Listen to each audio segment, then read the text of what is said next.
Bom dia, prof. Olha, uma pesquisa recente revelou que apenas 26% dos brasileiros acreditam que os professores são bem valorizados no país. E entre os próprios professores, só 20% sentem que são realmente valorizados. E o que é mais estranho é que os professores experientes são justamente os que mais sentem essa falta de reconhecimento. Já sentiram isso na pele? Bom, eu sou Roberta Luz, professora há mais de 15 anos, e hoje nós vamos falar sobre o que eu chamo de paradoxo da experiência. Quanto mais experiente é o professor, mais invisível ele parece ficar. Às vezes, os professores que deveriam ser mais valorizados são muitas vezes subestimados. Então, nos próximos minutos, eu vou te mostrar por que isso acontece e como que a gente pode tentar fazer para reverter essa situação, com soluções práticas que já ajudaram dezenas de professores experientes a serem reconhecidos pelo seu próprio valor.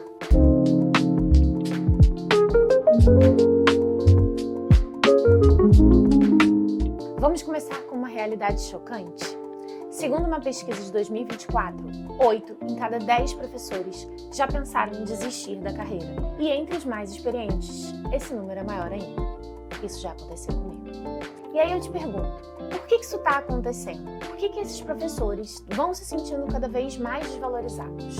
Eu vou dar o exemplo de uma professora que eu conheci, que é a Ana, professora de matemática, e que viu uma colega que era recém-formada acabar chefiando um projeto que era exatamente aquilo que ela estudava no mestrado. E bom, de alguma forma, eu acho que dá pra gente tentar entender esse paradoxo usando um método. Primeiro, é fazer um diagnóstico didático. O primeiro problema eu chamo de competência invisível. Às vezes você domina muito alguma coisa, mas as pessoas não percebem que tem esforço por trás. Tipo um pianista que toca muito bem, mas as pessoas acham que ele faz aquilo com naturalidade, mas é porque ele faz aquilo parecer ser fácil. Então, planejamento mental, ele é diferente e muitas vezes, quando você não mostra isso para os seus alunos ou para a coordenação, a sua facilidade em resolver as questões da sua matéria e a sua facilidade e a sua experiência, elas acabam parecendo uma mágica ou algo tão natural que fica um pouco invisível.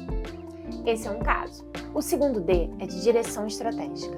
É um problema que às vezes acontece de uma humildade excessiva de professores experientes, geralmente, que evitam falar sobre suas conquistas, não documentam os seus sucessos e acreditam muitas vezes que o trabalho deveria falar por si só. Também tem um outro caso, que é a didática com presença. Um problema que é aquele efeito familiaridade, quando as pessoas elas acabam se acostumando com você e a sua consistência acaba sendo confundida com rotina. A sua confiança parece menos empolgante que aquele entusiasmo de um novato que está ali cheio de energia. E muitas vezes você acaba tendo um esforço que fica invisível. A ideia é que a gente saia daqui de hoje, desse episódio, com ideias práticas. A primeira é você começar a documentar o seu processo. Exemplo, um professor que eu conheço, chamado Carlos, ele passou a criar os chamados bastidores da aula, em que ele explicava brevemente as decisões pedagógicas, todas as aulas para os alunos, e a coordenação ficou sabendo e já foi lá catar ele para saber o que ele estava fazendo com aqueles alunos.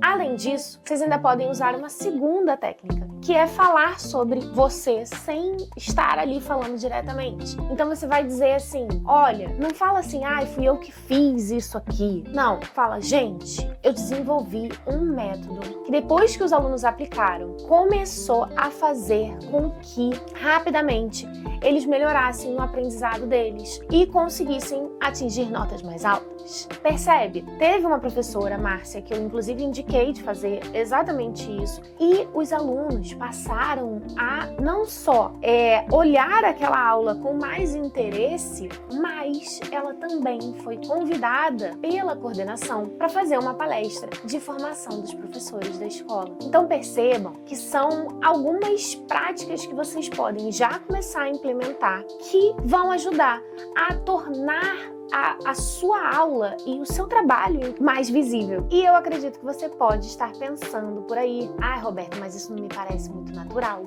Ter que ficar falando das minhas conquistas, eu não me sinto muito confortável. E não é, gente, para vocês fingirem ser alguém diferente de vocês, mas é comunicar melhor quem vocês já são, percebe? E aí vocês podem começar com pequenos passos que vocês se sintam mais confortáveis. E aí vai ter gente que vai falar: ai, mas eu não tenho tempo para isso, eu já tenho um monte de coisa para fazer, você ainda tá me falando para fazer outra coisa?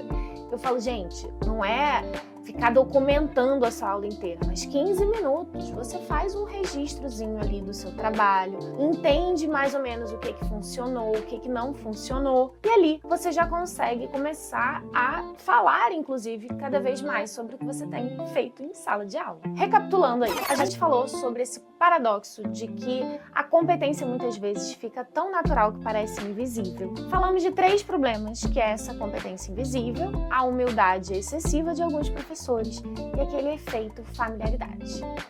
Mas eu trouxe algumas soluções, que é você valorizar o seu processo, trazer momentos de mais impacto, registrar algumas das coisas que você está fazendo em sala. Mas eu acho que você pode criar já um diário, por exemplo, no bloco de notas mesmo. Anota uma coisa que você fez nessa semana, que fez a diferença e que funcionou em determinada turma. Pode ser um comentário, pode ser uma atividade, pode ser uma explicação. A partir desses feedbacks e desse olhar mais atento, inclusive, para a sua prática, isso já vai começar a mudar a sua percepção sobre a sua própria aula e também a percepção dos outros. E se esse tema tocou você, eu tenho um presente especial, o Diagnóstico de Autoridade Didática, que é uma ferramenta simples e gratuita que vai mostrar exatamente como você pode aumentar o seu reconhecimento profissional. Para você acessar, é só você me mandar uma mensagem no Instagram, @mais.didática, se você não me segue, já começa a seguir, e me manda a palavra diagnóstico, que eu envio para você logo em seguida, tá bom? E ativa aqui o sininho para você não perder mais nenhum vídeo. E se você é um professor experiente ou não, acabou de começar, todos nós merecemos ser reconhecidos por isso. Muito obrigada por vocês assistirem, até a próxima!